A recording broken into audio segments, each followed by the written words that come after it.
현금 흐름을 만드는 가장 좋은 방법은 무엇일까요? 아마 배당금일 것입니다. 투자 수익은 크게 두 가지로 나뉘죠. 주가 차익 거래와 배당 수익입니다. 매월 큰 비중의 월 배당금을 받을 수 있다면 우리의 자산은 빠르게 늘어갈 것입니다. 주가 상승 없이 매년 연한상 9%에 해당하는 월 배당금을 받는다면 15년 후 맞이하게 될 복리 효과는 놀라울 것인데요. 연수익 10%로 매월 60만 원씩 15년간 투자한다면 원금의 2배 가까운 성과를 낼 수 있습니다. 복리의 마법이죠. 월 배당 ETF는 매달 현금 흐름을 얻는 좋은 방법 중 하나입니다. 월급 같은 캐시플로우가 필요하거나 노후를 준비하는 분들께는 좋은 선택지가 될 수 있습니다. 시장이 횡보하거나 크게 상승하지만 않는다면 커버드 콜 ETF는 좋은 선택지가 될 수 있습니다. 높은 배당률과 기왕이면 적은 텀의 시간, 특히 월 배당을 하는 ETF라면 재투자를 하는 등의 방법으로 우리는 스노우볼을 만들 수 있습니다. 커버드 콜은 콜옵션 매도라는 부가적인 요소를 통해 조금 덜 상승하거나 조금 덜 하락하는 모습을 보여주지만 현물 주식 가격이 폭등이 아닌 횡보 내지는 약간의 상승 하락만 반복한다면 계속해 수익을 낼 수 있는 ETF입니다.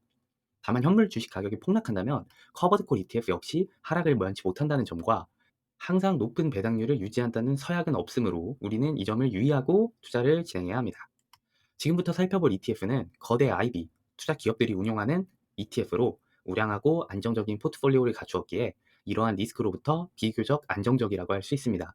매월 배당금을 지급해온 인컴 ETF 함께 살펴봅시다. JP모건에서 운용하는 제피입니다. 0.35%라는 운용 비용을 보여주고 있고요. 스파이와 비교하였을 때는 현재 이러한 운용 비용과 매니지먼트의 차이를 보이고 있습니다. 차이점이 있다면 스파이는 S&P 500을 추종하는 ETF로서 504개의 구성 자산을 갖고 있는 반면에 제피는 119개의 자산을 보유하고 있어 시장이 상승한다면 더 아웃퍼폼할 수 있습니다. 다만 하락을 심하게 한다면 방어력도 그만큼 약하다고 할 수 있겠습니다. 펀드 플로우는 현재 이러한 상황이고요. 퍼포먼스 차이는 이제 제피는 1년간 8.72%, 스파이는 24.17%라고 나와 있습니다. 12개월간의 배당금을 평균으로 하였을 때는 8.5% 정도의 배당률을 기대할 수 있고 현재 최근에 시행한 배당은 연한산하면 9.16%에 달하는 걸로 확인되어집니다. 보시는 것이 이제 디비던드 스케줄이고요.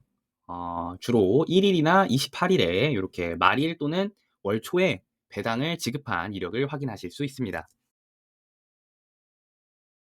포트폴리오 매니저는 업계에서 무려 37년, 33년 활동한 매니저들입니다. 다음은 JEPQ, JP몰건에서 운영하는 잽Q입니다. 똑같이 운용 비용은 0.35%이고요. 스파이와 비교하였을 때는 이러한 차이를 띠고 있습니다. 잽큐 같은 경우에는 구성 자산이 85개밖에 되지 않으므로 시장 대비 상당히 아웃퍼폼 할 수도 있지만 그만큼 집중 투자하는 ETF라고 생각하시면 좋을 것 같습니다. 최근에 펀드 플로우는 이러한 흐름이고요.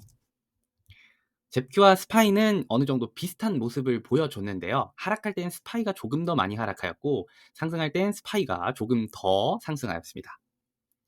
다만 이제 1년간의 성과를 비교해 보았을 때는 잽큐가 스파이보다 조금 더 높은 투자 수익을 보이고 있는 상황입니다.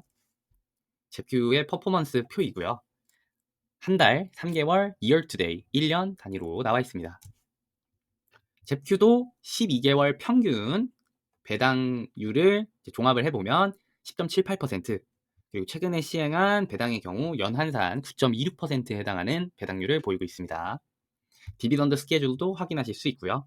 동일하게 매월 1일 또는 28일과 같은 말일에 지급하는 것으로 보여집니다. 일단 운용사가 같기 때문에 거의 같은 날짜에 배당을 지급하는 걸로 보여집니다. 포트폴리오 매니저는 업계에서 37년 활동, 또 11년, 16년 활동한 매니저들입니다.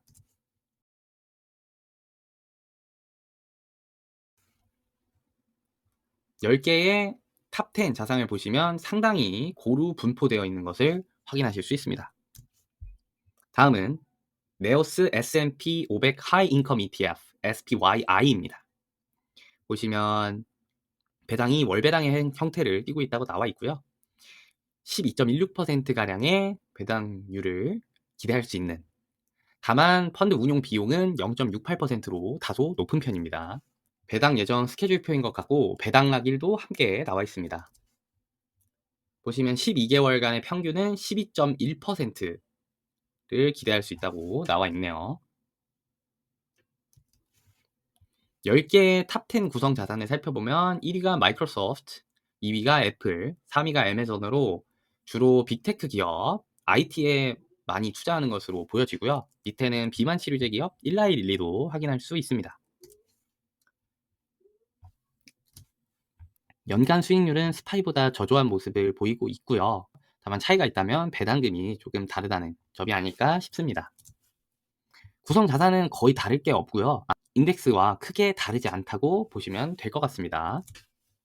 펀드 플로우는 이러한 흐름이고요. 한 달, 3개월, year to day, 1년간의 성과가 나와 있습니다. 구성 자산을 살펴보시면 스파이와는 거의 동일하다고 봐도 무방할 포트폴리오 구성 자산을 가지고 있습니다. 다음은 글로벌 나스닥 100 커버드 콜 ETF QILD입니다. 따로 더 깊게 살펴보진 않을 거고요. 이런 상품도 있다 정도만 말씀드리겠습니다. 또 하나는 XYLD 글로벌 S&P 500 커버드 콜 ETF입니다. 동일하게 운용 비용은 0.6%이고요. 추후에 좀 마이너한 ETF를 소개할 일이 생기면 그때 한번 가져와 보도록 하겠습니다. 지금까지 간단하게 월배당 커버드 콜 ETF를 살펴봤습니다.